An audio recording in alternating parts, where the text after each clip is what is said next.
Well, this is a concert hall, an assembly hall, and I'm here to speak at an event today. So I'm not going to talk about it. It's a personal event, but yeah, that's the day for today.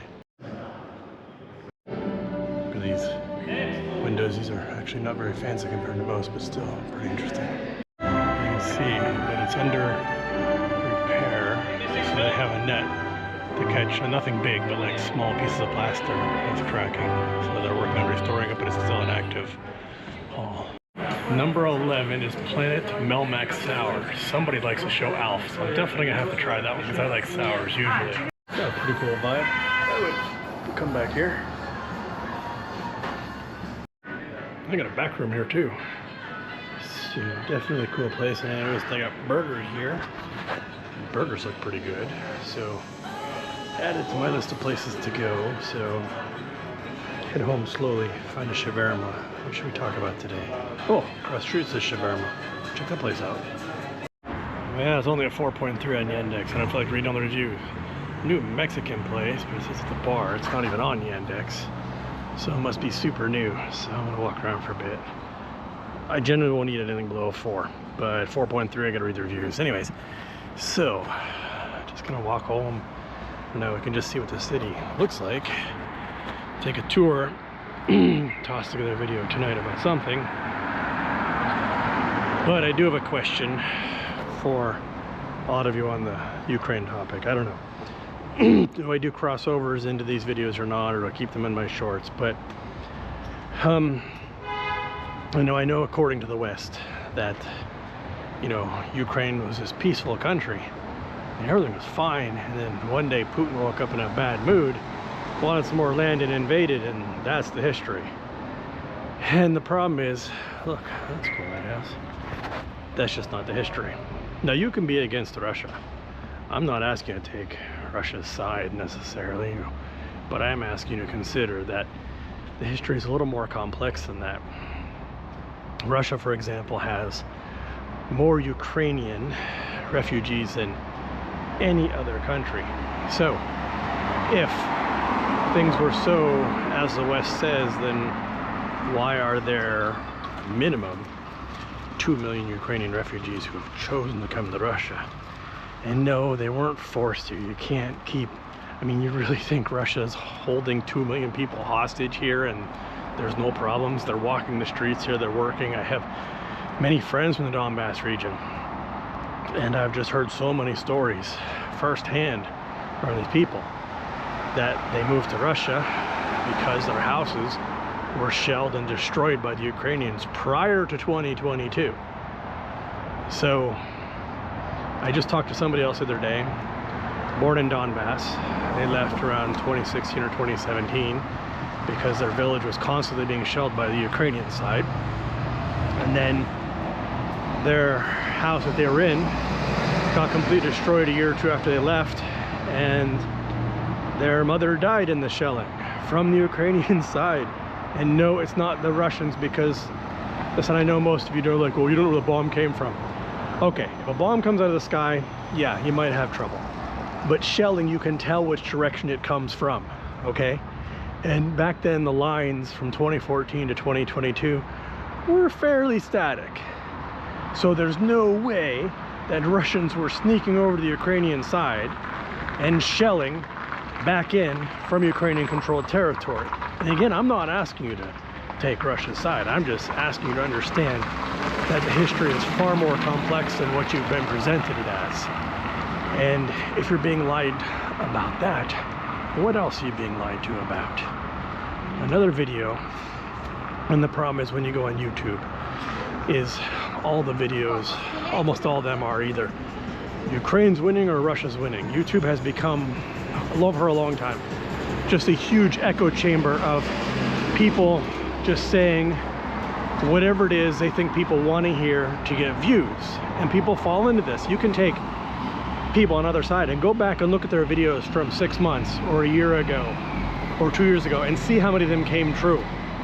And you'll realize that a lot of these so-called experts are completely, utterly full of garbage. Their predictions are simply not coming true, and people because they're so desperate to hear something that matches what they want to believe, that they will sit and get these people hundreds of thousands of views on their videos within a few days. And these guys are monetized. So these guys are living full time by literally just making up fantasies. I mean, Putin's had cancer for what, 10 years now? The ruble's supposed to have crashed. Ruble, I mean, sanctions are gonna kill Russia. And yet and the really thing is, some of the biggest YouTubers are in on this. That's the absolute craziest part. And people's like, fool me once, shame on you. Fool me twice, shame on me. What happens, fool me 100 times?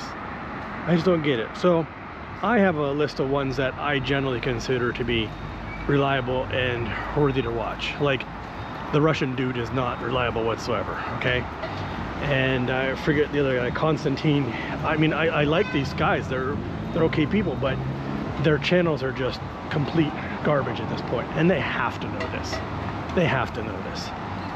But one of the guys that's not always 100% accurate, but generally is fairly on, I was watching the other day, yesterday, and he was saying there could be up to 1.25 million Ukrainians dead in this war, and I find that a bit hard to believe. But still possible. But Zelensky came out the other day and said there's only 46,000 dead. There's no way. It's way more than that. You can just look at the satellite views or the Ukrainians' own videos of their graveyards, and you'll know that it's way more than 46,000. So where is the number? I don't know. But they've already lowered the conscription age once, and the thing is, what you got to look at is, this is a war of attrition. Russia has a population of about 140 million. Ukraine had about 40, now they're down to under 30. They have like 10 to 15 million people who have left Ukraine. And Ukraine, I mean, they still got another year, maybe two, but they're going to run out of soldiers. And yeah, Russia's going to lose soldiers too, but Russia has, even Zelensky or somebody in Ukraine came out, this from Ukrainian numbers, they said that right now Ukraine is recruiting around 20,000 new soldiers a month, while Russia's recruiting 40 to 50,000. Now keep in mind, in Russia they're all volunteers. In Ukraine, they're continuing to scoop them off the streets. So in that 20,000, this is forced mobilization, which Russia does not have. They did initially in 2022, but those are people that were generally obligated for other reasons because they went to special university. It's not going to go back. They don't have it now. And Ukraine's just not in a position of numbers here. So when Ukraine runs out of soldiers, is Europe going to send soldiers in? So yeah, this is, I mean, hopefully it'll come to some sort of peaceful resolution before then. But if this goes on another 2 years, maybe 3, Ukraine's going to run out of men to fight. It's that simple. And with all these other lies going on, the problem is people in the West are just not being told the truth, so they don't have an accurate idea of how this could even work out at all. That's some interesting kind of street art.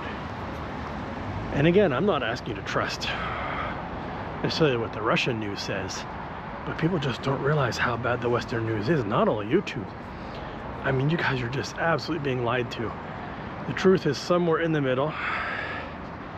And Europe's economy is, most of Europe, I mean, Europe is not one country, but the European economies are in a lot of trouble. They don't have the money to continue to keep funding Ukraine, especially with the US pulling back. So I'm sure in the comment section we'll look at all the usual fighting. I would like to ask that people for once at least try and have a civil discussion around this rather than just repost whatever they saw in CNN, because that's certainly not helping. Another thing that you're not being told is most of the territory that Russia already holds in Ukraine are territories that people in Western Ukraine don't give a crap about. They keep saying it's Ukraine, but it's like Imagine if Puerto Rico seceded. How many millions of Americans would people in mainland America be willing to sacrifice to get back Puerto Rico if Puerto Rico didn't want to be part of the US anyways? Now I'm not talking about the actual logistics of what's going on in Puerto Rico. Yes, I know some people want to separate, some people don't, but I'm saying just hypothetically, most mainland continental Americans wouldn't give a crap if Puerto Rico wanted to leave. And it's nothing against Puerto Rico, it's just a simple fact. Most continental Americans can't even find Puerto Rico on a map. Do you think they would care if it wanted to leave? Do you think they would be willing to sacrifice millions of mainland American soldiers to retrieve Puerto Rico if Puerto Rico wanted to leave? It's crazy. Now, yeah, there are parts of Zaporizhia and Donbass and Luhansk that are majority Ukrainian, but the eastern portions of them for sure were majority Russian, and that's why over 2 million of them came to Russia, plus the ones that have stayed in those occupied territories by Russia because they want to be part of Russia. So people in Western Ukraine, they keep saying it's Ukraine, but they didn't give a crap about those Far East territories to begin with. It's all politics. It's propaganda at this point. You don't see a lot of the refugees from those territories coming out and saying, give us back to Ukraine. No, it's always the politicos in Western Ukraine saying, we want it back. Territories they don't even give a crap about. They didn't give a crap about before and still don't. Okay, so that bridge was closed. They're filming a TV show.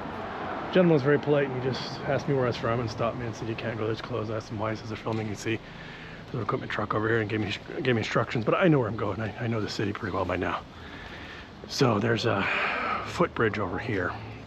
We can go check out the footbridge and then walk over, and I'm still kind of hungry, so I haven't seen anything around here. I mean, there is place to eat, but I'm kind of still in a shaverma mood, and my go-to shaverma place is a chain, and oddly enough they don't have any in this section of town. So, and I don't feel like McDonald's. There's McDonald's up here. So keep walking. There's a shaverma place near the train station.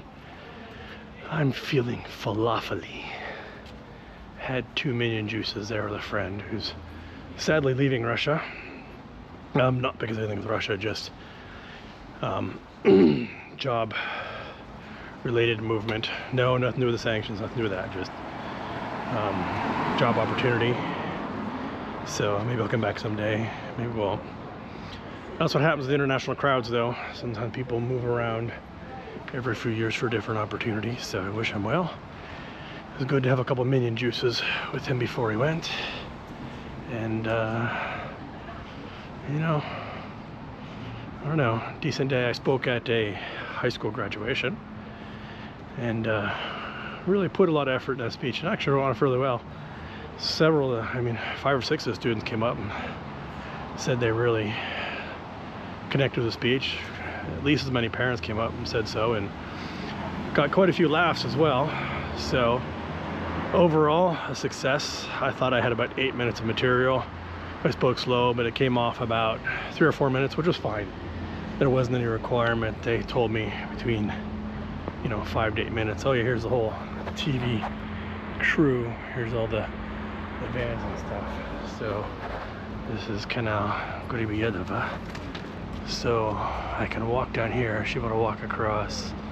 Yeah, so there's a footbridge right here, and the car bridge farther down is closed off. But I'm able to walk down to this bridge and cross over, and then there's 3 metro stations over here. And I don't know, maybe I was thinking I'm not like super hungry, so I don't want a full meal anywhere. I really just want a falafel. There is a place over here. It's a little bit of walk. I don't know. We'll see where things take us. So I wonder what they're filming, but St. Petersburg, they do film a lot of Russian TV shows here because of the architecture of the city and so forth. And This one says television USSR on it. So I guess it's still called that. And, oh, there's a oh, that one even says, look at that. It says Shiverma and Falafel. Let's check it on Yandex and see if it's worth eating yet or not. So down there, that's the bridge they have closed off for the TV they're filming. And this place over here, 4.3. I'm gonna quit eat there, but there's a place across the street, 4.5 kebab house. I think I've eaten there before. So it's a 4.5, so I'll go over there and check that place out and see what they have. If it's the same place I've been to, they definitely have falafels. And you can see there's an old bus down there, and there are a couple old cars. I walked up that way earlier today, and I guess that's why they're there. They're probably parked there, probably part of the film set. And now we're back at Sanaya Ploshit, or Sadovia. So across the street, check out the falafels. It's actually a very busy section of St. Petersburg. It's the only place in St. Petersburg where there are 3 metro lines that come together. No, I have not been here before, but I like the menu. It has like an Egyptian vibe to it and Arabic music, so we'll give it a try. The guy was actually super polite. I mean, not that they're rude when you come in anyways, but he was just like extra polite. So I have high hopes. And they have a falafel with mushrooms. So yeah, the guy just told me that they have some falafels, but you can see I already looked at it, like, yeah. But he didn't use no. He's like, yeah, you gotta. He says, okay, wait 10 minutes. He's making fresh falafels for me. So again, this place seems, you know, it's actually called, what's this, King Food. But the funny thing is, in English, it comes out as King Fud. That's what it showed on my phone. So, you know, you come across these little places, and you never know what you're gonna get. Try them, and we'll see how it comes out. The ones I saw coming out to the people look pretty good. I love falafel. I love mushrooms. Good together. It's good because there's lots of places to eat around here, but there's like no go-to place for me to eat around this place. It's very busy, so new place for sure. Wow, the falafels, they're have like a unique flavor to them. They're a little bit sweet. There's some kind of spice in it that I know what it is, but I can't identify it. I don't know if it's Egyptian style falafel or just this particular branch, but it's good. I mean, I still like my strong tahini flavor falafel, but whatever flavor this is, it's definitely a nice alternative. It's an identifiable, that's a known flavor, I just don't know the name of it. Not like I walked in and they're talking Arabic, so good, authentic local place, I'll say that much. Well, Egyptian, local. Well, 4 more guys just strolled in all chatting Arabic, so it's evidently quite a, let's call it, Egyptian ethnic spot. Definitely go back again. Really enjoyed the shawarma, and it looks like they got other good things there too. So, glad I wandered into there. So, short video day, I guess. Good to see some scenery. For now, I'm gonna head home, relax, watch some TV, maybe do some work, and call it a day. Tomorrow, I have a stand-up comedy show, so I don't know if I'll go out or not. I'm gonna be doing a set that I've already done before. I haven't done it at this place for about 6 months, so it will appear fresh to them. And it's a really good set. It's one that does very well. And right now it is, what time is it? It is 10 after 9, and you can see how light it is because we are basically, tomorrow will be June. White nights are here. When white nights are, because I woke up at 3:30 this morning and the sun was already up. Yeah. When we get white nights, the sun goes down for like 20 minutes or something. We need blackout curtains here. Should have gone back to the chocolate shop. We stopped there on the way to graduation to get some presents. And normally, it's one of my favorite brands. But normally the stores they sell it, they like sell it more expensive than the grocery store. But that one, I showed the prices, but I forgot about it. So I suppose I could pop into the grocery store and grab some stuff here, but I don't need anything. So I'm just gonna head home anyways. You see, they had a street conga line going on. I think it just broke up.